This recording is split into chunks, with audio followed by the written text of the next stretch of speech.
Great. Good morning, everybody. We'll officially start the press conference. Thank you very much. We do apologize for our tardiness and certainly respect you joining us this morning and greatly appreciate it. I am very pleased to have Team USA figure skaters here this morning to speak to you. To my left, we have Madison, Chock, and Evan Bates.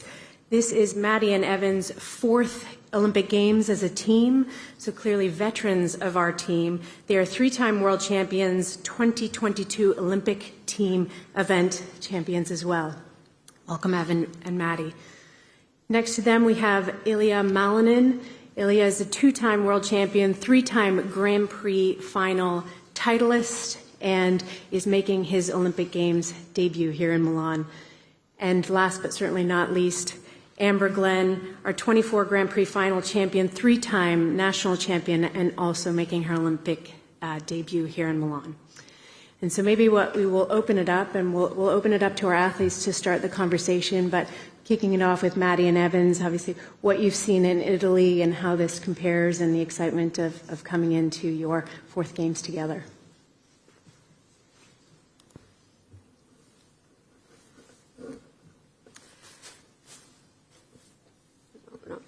Everything about our experience here in Italy has been wonderful so far. The venue is incredible. We have been in this venue before, but seeing it again remodeled has been amazing with the Olympic rings everywhere, and then experiencing everything with our teammates and a lot of first-time Olympians has been so special to see the Olympic magic through their eyes, and we're so grateful to witness it and to be taking part in our fourth Olympics together. We have Ilia, go ahead. This is just such an honor to be here. I am genuinely thrilled for everything that will happen here in these next few days and weeks. It's been such an honor, and I'm just so excited to be here, and I'm really looking forward to sharing every moment here. It has been a whirlwind, I'd say, since nationals, but I've really just kept my head down and have been training. It feels like I'm just getting ready for any other competition, but it's extra special because I get to share it with the people I've been watching for so many years and have been inspired by, and I'm really excited to share these next few weeks with these great teammates of mine. Great, and we are streaming today's press conference. I would ask that you raise your hand, please, and we'll bring a microphone over so that everybody can hear you on the stream. We've got the first row right here. Oh, no, keep going. Yep. Thank you, Belle. Christine Brennan with USA Today. Good to see all of you. To each of you, but especially Maddie and Evan and Ilia in terms of the timing, the team competition obviously is very important, of course. Your individual events also clearly are, I guess we could probably say, maybe more important to you individually. You've got the close proximity, Ilia and Evan and Maddie, to your individual events with the team competition. So close, one day after and then 2 days after for you, Ilia. Amber, you've got plenty of time, obviously, afterwards.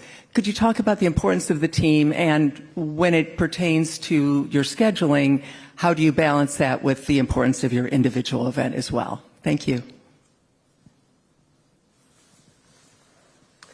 I think any time you get the opportunity to compete at the Olympics, you want to cherish it, and so there's nothing but positives for us here. Having the opportunity to take Olympic ice 4 times is something that we're very grateful for and very excited for, and so we really hope that it's as special as we want it to be, and I think there's no reason why it shouldn't be. So we're just very, very excited for the opportunity. Yeah, you said it, Maddie, you said it well. The team event is extremely important to us as well. Of course, individual event, growing up, that was what we all dreamt of because the team event didn't exist until Sochi. With that said, though, I think having the opportunity to compete as a team is so special, and this team in particular is so deep, so talented, and has a great opportunity, I think, for a gold medal. So that's what we're focused on, and like Maddie said, though, anytime you get the opportunity to skate on Olympic ice, you should say yes. being here, part of this team on Team USA is just something that I've always dreamed about every time I stepped on the ice when I was little. And being here with all of these amazing people, amazing personalities, amazing athletes that give their heart and soul and passion to everything in the sport, it's just genuinely an honor to be here sharing Olympic ice with them. And I really hope that, we can come out together as a team and support each other no matter what happens. I don't know if you want to hear from me or not. I mean, it's not as vital. Obviously, the scheduling is very different for the ladies than the men and ice dance. But it's all going to come down to the decisions that the athletes and the people in charge make. And I know that no matter what, we are going to prioritize both physical and mental health over everything. But I think no matter who does what event, the depth and talent, like Evan and Maddie said, is absolutely incredible on this team. So I just hope that people get the opportunity to compete as many times as they would like and get to experience the games to their best of their ability, whatever that may include or not include, that is up to the individual. And I just hope that everyone can enjoy their time. I'm Brian Mann with National Public Radio, NPR.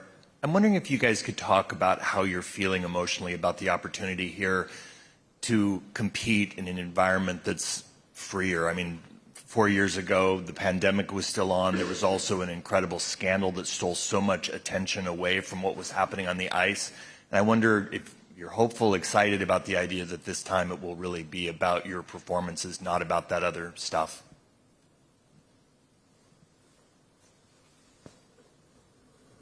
I think, like I said earlier, this has just been the most incredible experience so far, and being able to socialize with other athletes in the cafeteria, trade pins freely and openly without having to worry so much about COVID or bubble restrictions has just been incredible. You see the buzz, the excitement amongst the athletes, and it's so beautiful because that's what the Olympics is about. It's about uniting people and sharing in this experience that we've all worked our entire lives to accomplish, is just to be here at the Olympics and to perform at our very best.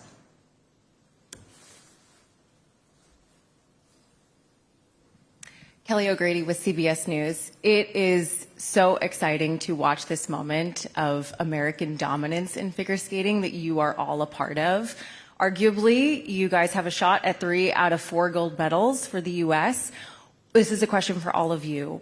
What does it mean to be a part of this very special moment for the USA? And how do you balance the pressure of all of that when you go out there on the ice?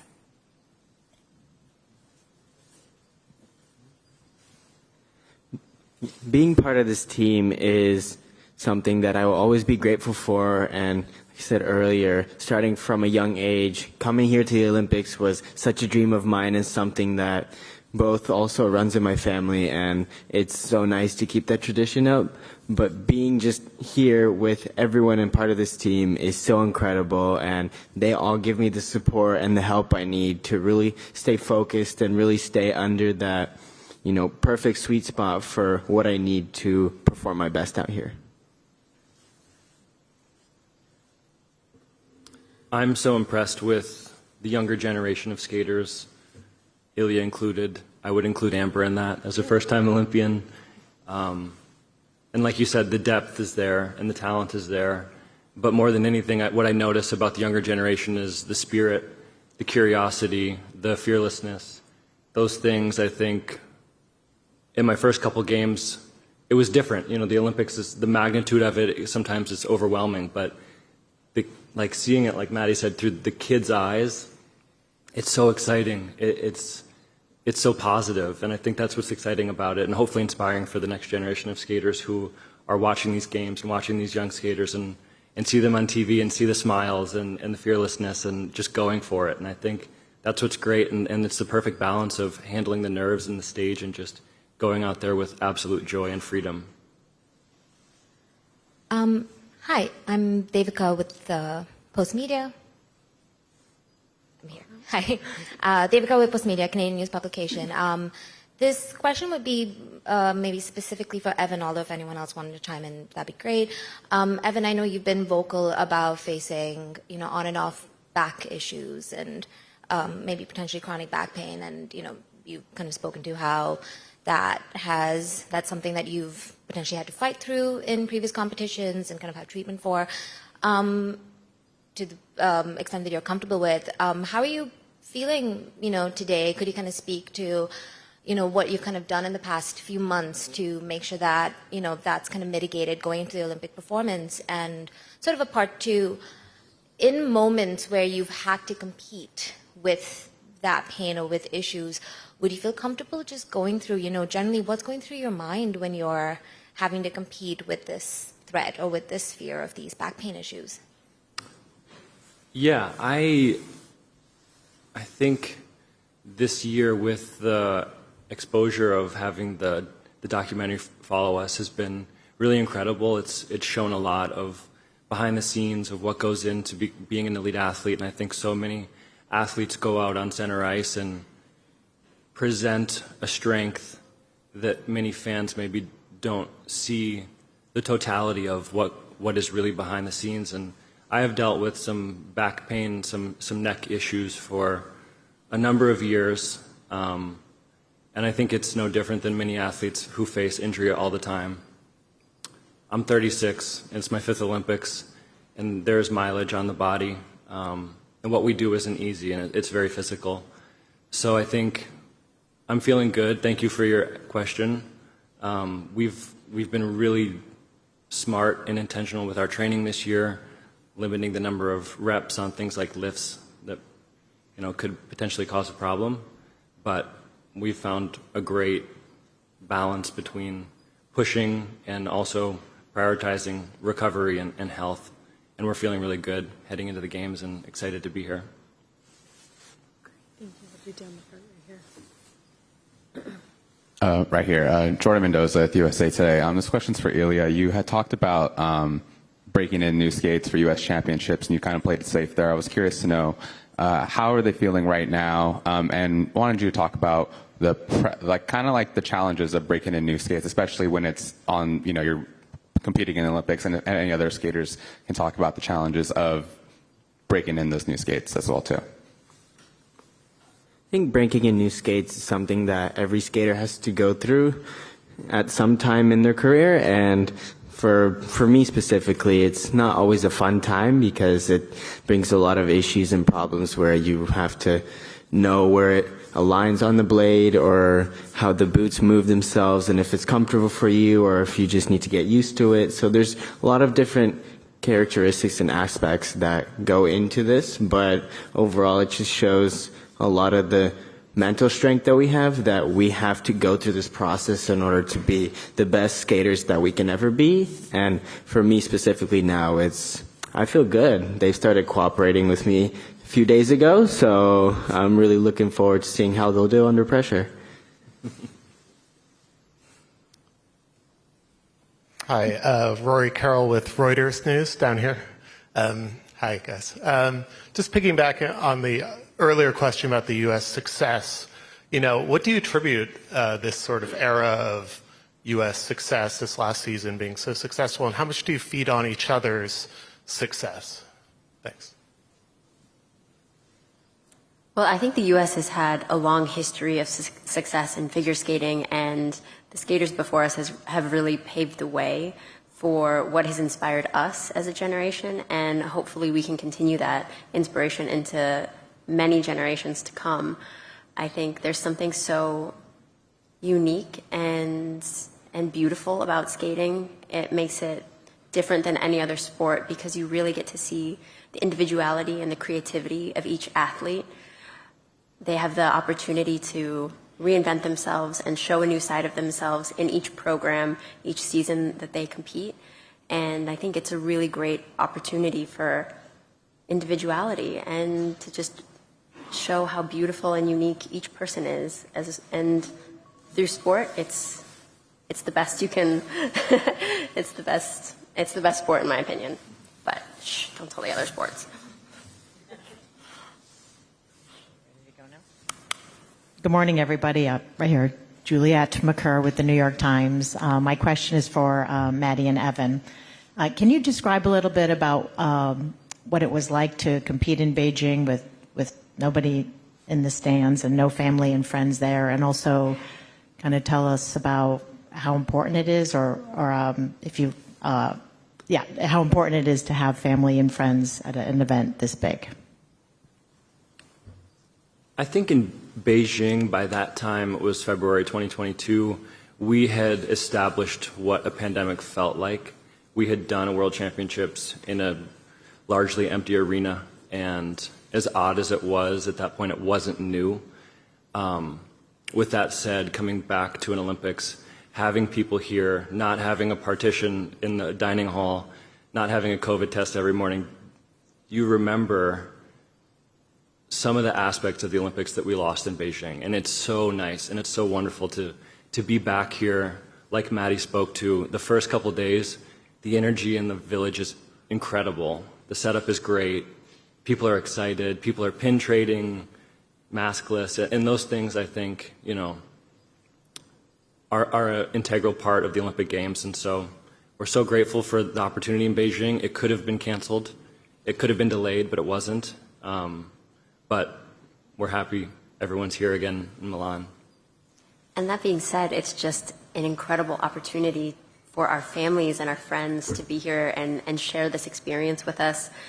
I know so many, like almost all of them wanted to come to Beijing, and when they couldn't, they were sad and we were sad. But now they're all here, and it's so special because they have been such an integral part of our journey and have supported us our entire lives and our entire path to get to this point. So this is as much for them as it is for us, and so it's so nice to be able to share that with them. Hi, this is Halvregland from Norwegian TV. I have a question for Amber. You've kind of been one of the front figures of the LGBT community, and I think back in 2024, when Trump was elected, you said something, you were heartbroken, something like that. I understand that this might be a tough question to answer, but I will ask it anyway. So how do you feel about Trump's approach towards the LGBT community, and also how does it affect you personally? Yeah, it's been a hard time for the community overall under this administration. It isn't the first time that we've had to come together as a community and try and fight for our human rights. And now especially, it's not just affecting the queer community, but many other communities. And I think that we are able to support each other in a way that we didn't have to before. And because of that, it's made us a lot stronger. I hope I can use my platform and my voice throughout these games to try and encourage people to stay strong in these hard times. I know that a lot of people say, you're just an athlete, like stick to your job, shut up about politics, but politics affect us all. It is something that I will not just be quiet about because it is something that affects us in our everyday lives. So, of course, there are things that I disagree with, but as a community, we are strong and we support each other, and brighter days are ahead of us. Hi, Ilia. Question for yourself, please. I'm Greg Lafredi from CGTN. Ilia, you come in here to your first Winter Olympics, but you've got a major target on your back as the two-time defending world champion. How are you dealing with that pressure, and is it something that motivates you and encourages you, or is it something that you just have to handle? That's a great question, honestly. I honestly have a good answer for that as well. It's kind of both options here and there. A lot of the times it is a lot to handle when you have all the pressure, all the attention, all the focus on you to become the Olympic gold hopeful. And a lot of the times I'll have bad days where I think about that and it really shuts me down and it really puts me in, not the best moods. But overall, I think, again, that's something that everyone has to go through, and they have to find their way to motivate themselves or keep them together during that pressure. And a lot of the times I'm able to use that pressure to embrace myself and tell me, everyone's looking at you. You have all the attention. Now it's your time to go out there and do what you know how to do and put all the trust you have on everything you worked up to this moment. And it's just something that I will always be grateful for. And I'm honestly thankful for all the pressure and the intention. Tiffany Nguyen with the LA Times. Maddie, I actually wanted to follow up on what you were talking about in terms of like the sport being kind of an individual sport, or like a place to show your individuality.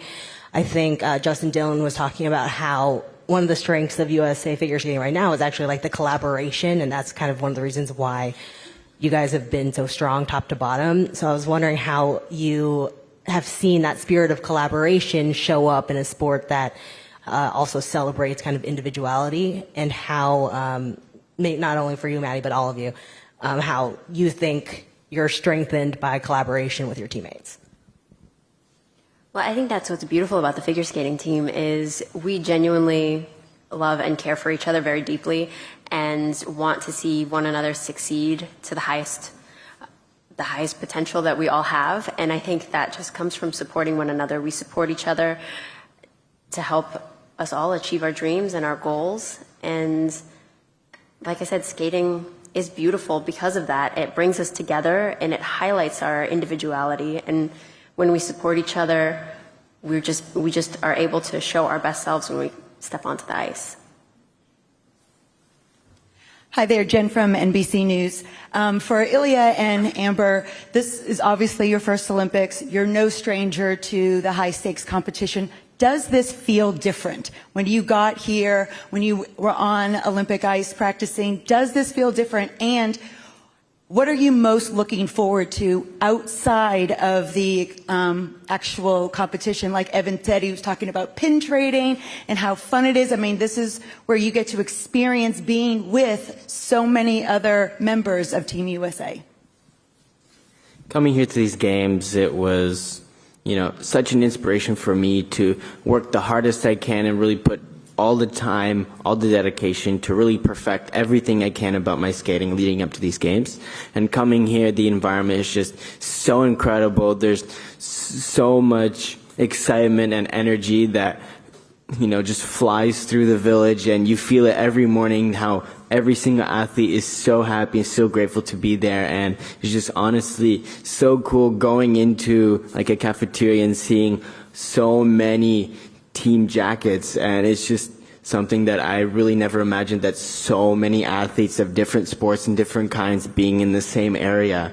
It's honestly just gives me such a thrill. But of course, with that said, you still have to, what your focus is. So it can be very hard if you try to blow it out of proportion. But of course, to me, I always think this as another competition. Yeah, for me, I really had to focus on keeping a balance of wanting to perfect everything I can, but I also, at 26, I'm a little bit of a dinosaur in ladies singles, which is absurd, but it is true.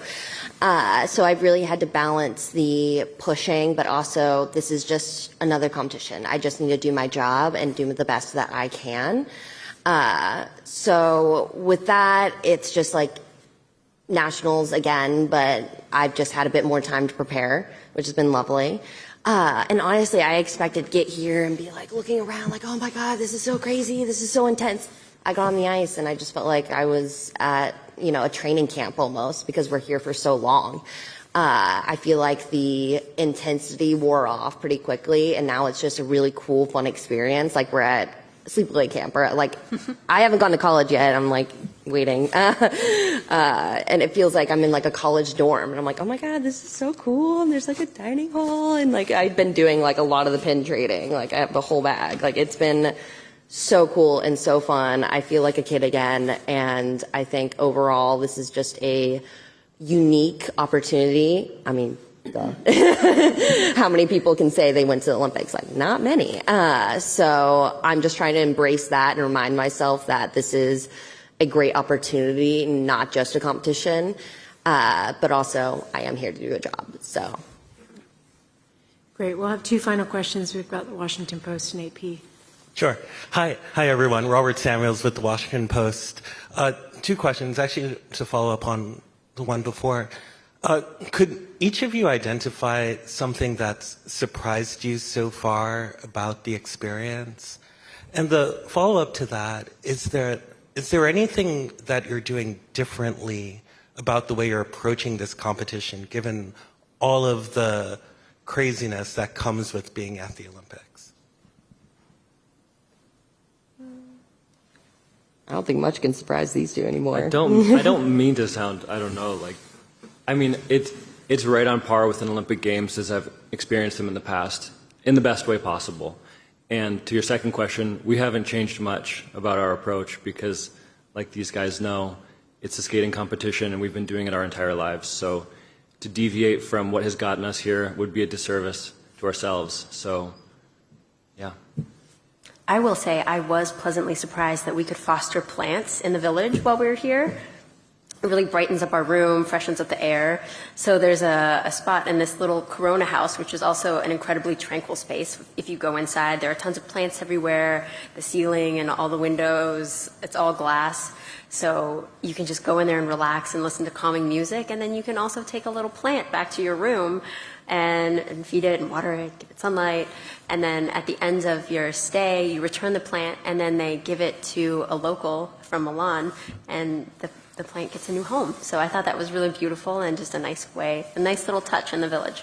If anyone wants more information on that, please look at Isabel Oviedo's TikTok. It is a lovely video, and there's a part 2 to come. So shout out to that. You will be very entertained. Yeah, kind of what they've said. It's pretty similar to how we would approach any other competition. I mean, of course, everyone tells you that it's the Olympic Games, it's one of the biggest moments of your life, but at the same time, it's going out here, you know why you're here, and it's because of all the hours, all the work that you've done, and really coming out here is, you should treat it no differently than any other competition. Sorry. James Ellingworth from the Associated Press. I'm sure you've all been aware of the saga around the Minions this week. You know, the music clearance issues, and obviously that cropping up ahead of the Olympics. How could you talk through perhaps how you and your team work to prevent that kind of situation from arising? Have there ever been any great program ideas you've just had to kind of cast aside, you couldn't go forward with because of rights issues? And is it ever a source of nerves or anxiety that the music could be taken away from you? I've been keeping up to date with this Minion saga. I have been on it so far. I know he has 3 out of 4 pieces cleared. He's currently in talks with like Pharrell Williams, like music. I am on this. I told people they were going to see the Minions at the Olympics, and I don't want to be a liar. So I have been keeping up to date with that. And I also know, I know all the facts. He went on a website called Click and Clear that is an associate with the ISU, but then they said, no, it's not. It's like we can't click. We don't know. We have tried our hardest to get everything cleared, do what we can, and honestly, a producer could just decide, never mind, no. We don't have 100,000% control over this is great, this is 100% clear. I think we do our best. I don't know if you guys had any music that wasn't cleared and that you're planning to skate to. But I've honestly just seen from what avenues I have available to me that it is clear, and then I'm just hoping and praying that I don't get like an email saying, oh, by the way, they reached out and they said they don't want you to use it. So I think it's been a very strenuous process for many of us, but we have a great team around us that is supposed to kind of handle that, because we have a job to do. We have to go and ice skate. Like the people around us for me at least, I'm kind of like, hey, can you deal with that? I'm just going to go and do my job. So for me, I just focus on what I can control and what I can do, and let the people around me handle that kind of stuff. For me, it's something that we kind of all worry about, and for me especially, I like to pick really unique pieces of music that I skate to, and there's a lot of the challenges of whether people will like it, but also is whether you'll be able to skate to it. So I always try to reach out to, whoever's in charge of that decision for music, and, especially I like to reach out to the artist directly and, try that as an option, and most of the time it usually works out in my favor. And especially this year, everyone was so hopeful and so supportive of this, and they're really excited for me to skate to their piece of music. So of course, as Amber kind of said, you really don't know what you're getting into, but you kind of just have to hope everything works out. Yeah, if I do get a message from Madonna saying she doesn't want me to skate to her music, I'll just be excited to get a message from Madonna. So, but let's hope that doesn't happen. Great. On that note, thank you very much for joining us. If you stay seated, very shortly we will have our fellow Team USA speed skaters joining you on the podium.